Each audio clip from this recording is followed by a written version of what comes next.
आहेत दत्तात्रय पाडेकर, वय 75, ते रिलायन्समधून रिटायर्ड अधिकारी आहेत. अच्छा. त्यांना 24 मेला एक फोन आला आणि फोन करणाऱ्याने स्वतःला डेटा प्रोटेक्शन बोर्ड ऑफ इंडियाचा अधिकारी म्हणून सांगितलं. हां. आणि भीती दाखवून श्री पाडेकर यांना सांगितलं गेलं की त्यांच्या आधार कार्डचा गैरवापर झालाय अरे बापरे. आणि त्यांचं नाव एका गंभीर गुन्ह्यात गोवलं गेलंय असंही सांगितलं. त्यांना घाबरवण्यासाठी बनावट कागदपत्रांचा वापर केला गेला. अच्छा, कशाची कागदपत्र? ईडी म्हणजे अंमलबजावणी संचालनालय आणि SEB म्हणजे securities and exchange board of India. महत्वाच्या संस्था आहेत या दोन्ही. हो. आणि एवढंच नाही तर कोर्टाची सुद्धा बनावट कागदपत्र पाठवली, ती पण व्हॉट्सॲपवर. हो, आणि वर धमकी दिली की डिजिटल अटक करू. PFI सारख्या संघटनेला पैसे पाठवल्याचा गंभीर आरोपही ठेवला.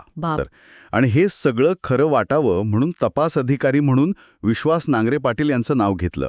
श्री पाडेकर यांना त्यांचे शेअर्स विकायला लावले आणि बँकेतले पैसे काढायला लावले. अरे देवा. त्यांनी जवळपास 7,86,00,000 रुपये. 7,86,00,000 हो, एवढी मोठी रक्कम फसवणूक करणाऱ्यांनी दिलेल्या 14 वेगवेगळ्या बँक खात्यांमध्ये ट्रान्सफर करायला लावली. 14 खाती.